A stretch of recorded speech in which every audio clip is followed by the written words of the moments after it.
Hi hello मित्रांनो, आज बनवली आम्ही मच्छी फ्राय। तर मच्छी माझ्या दादानी छान अशी घासून घेतली। त्यानंतर त्या मच्छीला मस्त कंटकी मसाला लावून त्याच्यामध्ये तेल ॲड करून असं छान मसाला करून घेतला आणि त्यानंतर मच्छीला लावलं।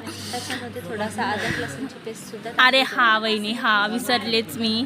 त्यानंतर त्याच्यामध्ये अद्रक लसूणची पेस्ट सुद्धा टाकलेली आम्ही। थोडी मिरची पावडर, हळद टाकली होती, हां, जेणेकरून त्याला कलर आलाय छान प्रकारे कलर आले आणि ते छान लावून घेतलंय। आणि आम्ही त्याच्यानंतर बघा काय करणार आहोत। तर आम्ही एक तार घेतलाय, तार तर नव्हताच पण सुरसुरीचाच तार घातलाय त्याच्यामध्ये मच्छीमध्ये आणि मग कैरीच्या पाण्याला असं छान पुसून घेतलंय। त्यानंतर उरलेल्या पण मच्छी होते आणि जे बारीक बारीक पीसमध्ये कट केलेल्या होत्या त्याला पण आम्ही मसाला लावून घेतला। त्या आम्ही तेलामध्ये तळणार आहोत, तर तुम्ही बघू शकता। तर मित्रांनो बघा, मग आम्ही ती मच्छी होती ते मसाला झालाय लावून, आम्ही लावतच होतो त्याला मसाला। मोठ्या माशांना आम्ही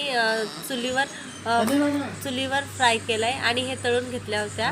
तर त्यानंतर आम्ही हळदीचे पण सुद्धा पानं आणले आणि त्या हळदीच्या पानामध्ये ती मच्छी छान प्रकारे लपटली, त्याला धाग्याने पॅक केलं। छान अशी लपटून झाली होती, तुम्ही बघू शकता मित्रांनो।